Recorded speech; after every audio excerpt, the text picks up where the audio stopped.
I would like to call Dr. Ankit Jain ji, please come on the stage. MS MCH from CTVS. I would like to first thank organizer and the committee, Face Group and GCIMS for organizing such a beautiful CME over here. And I see a lot of audience over here to listen to this really heart-related problems and topic. I would like to talk about peripheral vascular disease. When we are talking about heart, we should not ignore peripheral vascular disease. Generally, it is not only the heart where the blockages is, it is around the vascular which is involved, the extremities, the peripheries which is also involved. What is peripheral vascular disease? Any non-cardiac blood vessels, किसी भी प्रकार का heart के अलावा कहीं और blockage, that is it may be heart, it may be legs, it may be abdomen, it may be neck, it may be brain, that is called a peripheral arterial disease. It includes the arterial system, includes the carotid arteries, the abdominal aorta, the thoracic aorta, and the iliac femoral popliteal arteries. What are common peripheral vascular diseases? It includes carotid artery disease. Patient comes to us, sir, chakkar aata hai. What we do is we just ask for a cervical X-ray. That is more than sufficient for us. But it is not.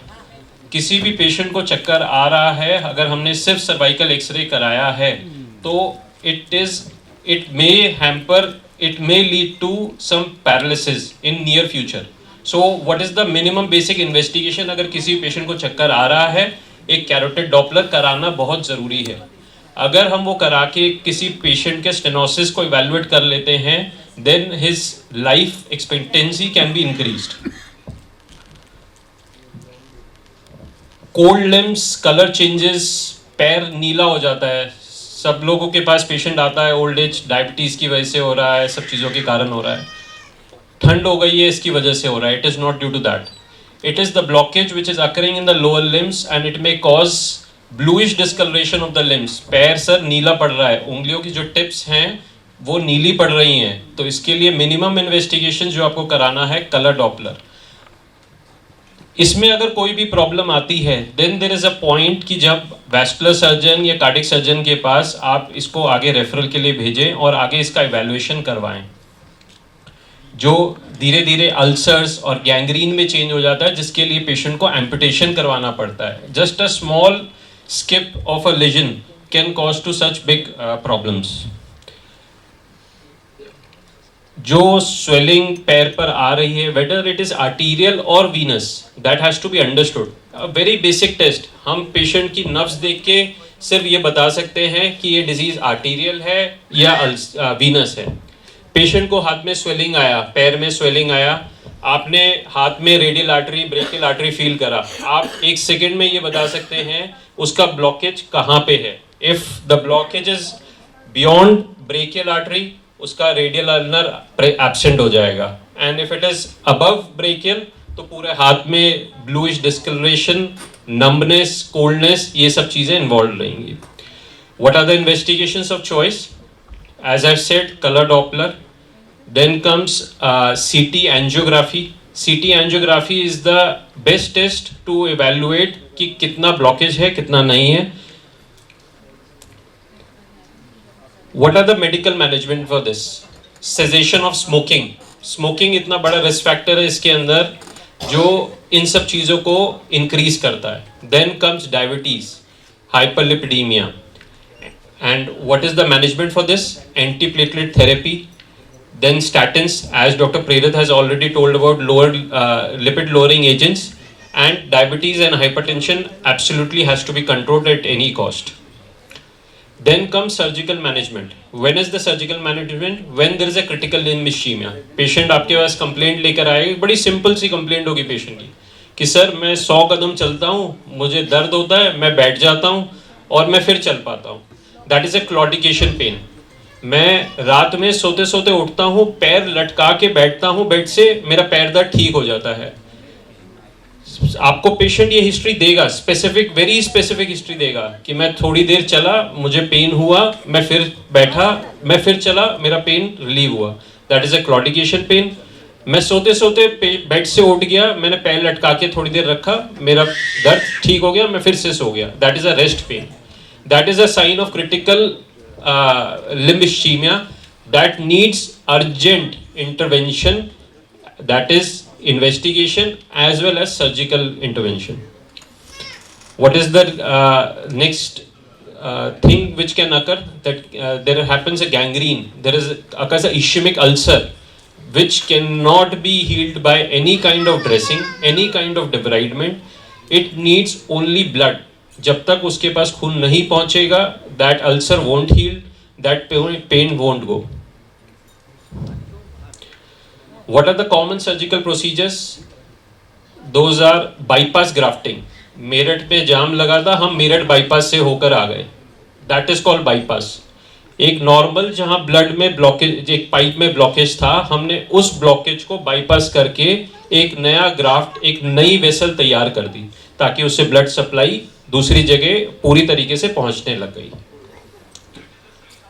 इसके बाद endovascular techniques होती हैं, जिसमें जैसे छल्ले छाती में डलते थे, दिल में डलते थे, ऐसे ही अब नसों में भी डल सकते हैं.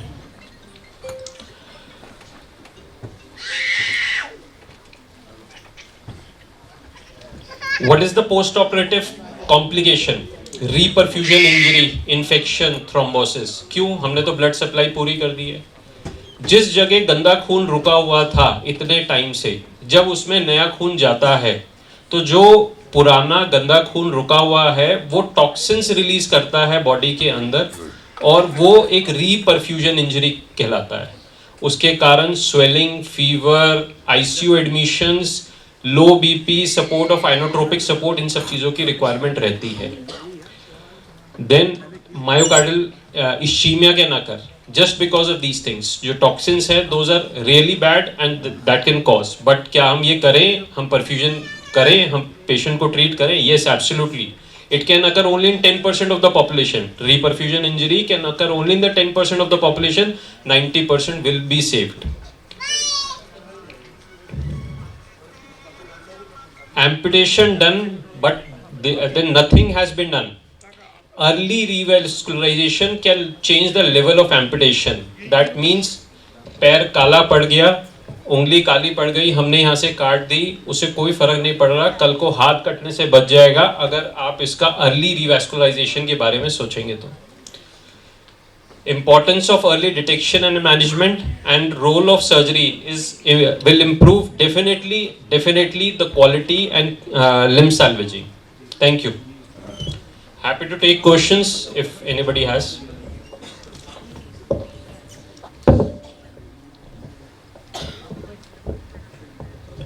Sir, there is live questions. Yes. To Dr. Ankit Jain ji by Dr. Shifa from Waterloo, Ontario, Canada.